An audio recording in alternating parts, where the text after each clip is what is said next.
Guys, jumpa saya lagi. Kali ni saya nak cerita pasal FC. Nak tahu sebab apa dia datang remap? Jom kita tengok.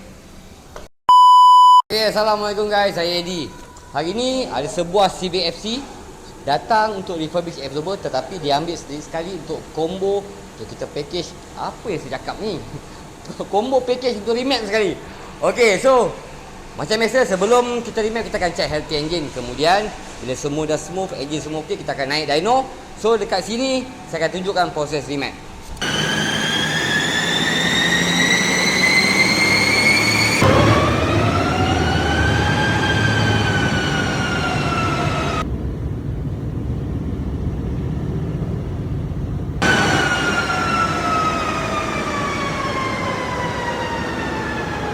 Okay guys, nampak saya tunjukkan proses remap sebelum dan selepas. So dekat sini saya boleh ceritakan selepas saya kami remap CBFC ni, kami dapat naikkan sebanyak 24 horsepower dan 45 Nm of torque. So yang paling penting guys, lepas ni tekan minyak tak payah berdiri, tekan minyak duduk je, kereta dah boleh memotong dah. Nak overtake pun dah senang. So itu dia cerita untuk remap Honda CBFC 1.5 turbo.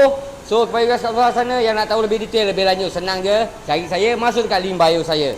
So insyaAllah kita akan jumpa lagi dalam video seterusnya.